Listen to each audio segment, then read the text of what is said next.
ऐसा कहा जाता है कि जब कानून के रखवालों की नजरें मुल्क के बहू बेटियों की इज्जत की पामारी पर जमी रहें तो फिर उस समाज में मौजूद कोठा किसी नेमत से कम नहीं होता। उत्तर प्रदेश के बांदा से इंतहाई शर्मनाक खबर ने बेटी बचाओ के उस नारे पर सवालिया निशान लगा दिया कि उन्हें आखिर किससे बचाया जाए, क्योंकि उन्हें बचाने वाले खुद उन्हें बर्बाद करने पर तुले हुए हैं। मामला बड़छा चौकी का है, जहां सब इंस्पेक्टर ने एक खातून शिकायत कुरिंदा से फहश गुफ्तगू की।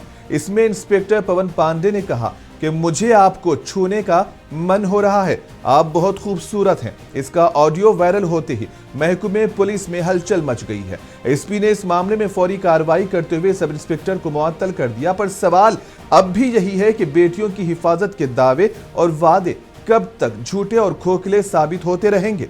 शादी में यही सब कुछ होता है, शादी के अलावा कुछ नहीं होता है। इतनी खूबसूरत हो तुमको एक रेत 10 आदमी मिल जाएंगे। और तो वही देख रहे थे कितना बेवकूफ का एक आदमी जो है, तो वो तब भी तुमको संभाल नहीं पाया। वो जो है तुमको तो प्रेम से रखना चाहिए, सब कुछ करना चाहिए। चलो ठीक है, तुम आराम करो, हम आएंगे कभी आएंगे छतरपुर। तो आज जो है मैं जो परेशान हुआ हूँ दिन भर, तो उसकी भरपाई करेंगे आपको। तो बड़ा जो है आपको जो चेहरा जो बड़ा मासूम जैसा लगा, आपको छूने का मन कर रहा था कि जो है आपको प्रेम जो है फैला दें, लेकिन हम हिम्मत नहीं कर पाया।